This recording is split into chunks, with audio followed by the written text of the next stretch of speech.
வணக்கம். Extra TV வழங்கும் commodity சந்தை 5 மணி செய்திகளுக்கு உங்களை வரவேற்கிறேன்.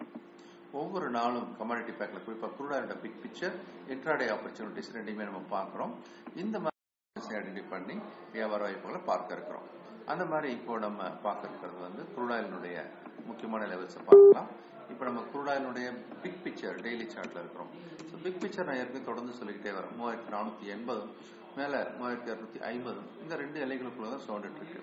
அப்போ இந்த ஒரு ஜோன் அப்படின்றது கிட்டத்தட்ட பார்த்தீங்கன்னா ஜனவரி மாசம் முழுக்க இப்போ பிப்ரவரி மாசம் கிட்டத்தட்ட பாதி மாசம் வரைக்கும் அதுக்குள்ளதான் இருக்கு. இப்படி இருக்கிற ஒரு நிலையில இந்த இடம் பார்த்தீங்கன்னா ஒரு நல்ல ஒரு ஹேமர் மாதிரி ஜம்ப் அடிச்சு போகுது. மேல போகும்போது இந்த நிலையில ரெசிஸ்ட் ஆகி ஒரு பேரிஷ் என்கல்ஃபிங் பேட்டர்ன் கூட ஃபார்ம் ஆயிருப்பதா எடுத்துக்கலாம். அதன் பிறகு பாத்தீங்க அப்படின்னா நேத்திக்கு ஒரு ஸ்பின்னிங் டாப் மாதிரி சின்ன மூவ் தான். அதனால நமக்கு வியாபாரம் பண்ணுவதற்கான வாய்ப்பு மிக மிக குறைவாக இருக்குது. அதுக்கு முந்தின நாள் நல்ல பணம் கிடைச்சது நமக்கு தெரியும். அதனால இந்த மாதிரியான ஒரு சின்ன நகர்வு இருக்கிற நாட்கள்ல நம்மளால பெருசா வியாபாரம் பண்ண முடியல அப்படின்னும் போது ஒரு சின்ன லாபமும் சின்ன நட்டமும் எடுத்துக்கொண்டு நம்ம வெளியேறுவது நல்லது. அதை இன்னைக்கு எப்படி வியாபாரம் பண்ணலாம் அப்படின்றத பார்க்கலாம்.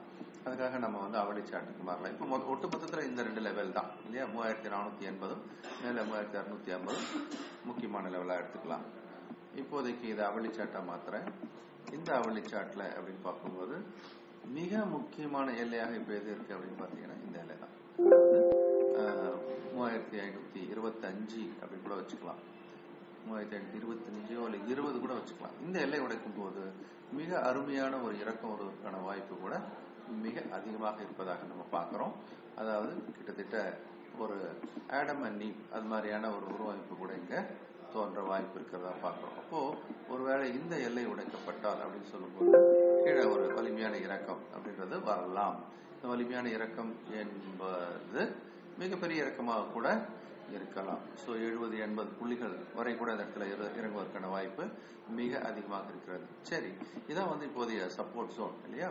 3525 மேல இமீடியட் ரெசிஸ்டன்ஸ் ஜோன் அப்படின்னு நம்ம பார்க்கும்போது இந்த எல்லையை எடுக்க வேண்டிய ரெசிஸ்டன்ஸ் அப்படின்னு பார்க்கும்போது 3555 இங்க எவ்வளவு வைக்கிறோம்? 325. 30 புள்ளி கேப், 300 ரூபாய் மினியில பொறுத்த வரைக்கும் அந்த மாதிரியான ஒரு வாய்ப்பு கூட இங்க இருக்கிறதா பார்க்கிறோம். ஸோ 3525 அப்படின்றத நம்ம சப்போர்ட்டாக எடுத்துக்கலாம். அதை நோக்கி தான் போறோம் இங்க. அப்போ குரூடாயில பொறுத்த வரைக்கும் 3525 அப்படின்றத எடுத்துக்கலாம். மேல ரெசிஸ்டன்ஸ் ஜோனா எதை எடுக்கலாம் அப்படின்னு பார்க்கும்போது 3555 அப்படின்னு சொல்லக்கூடிய ரெண்டு எல்லைகளை நம்ம வைத்து வியாபாரம் செய்யலாம். இந்த வீடியோ உங்களுக்கு பிடிச்சிருக்க நம்புறேன். நீங்களும் சப்ஸ்கிரைப் பண்ணுங்க, நண்பர்களையும் சப்ஸ்கிரைப் பண்ண வைங்க, உங்களுடைய கமெண்ட்ஸையும் லைக்ஸையும் போடுங்க. நன்றி.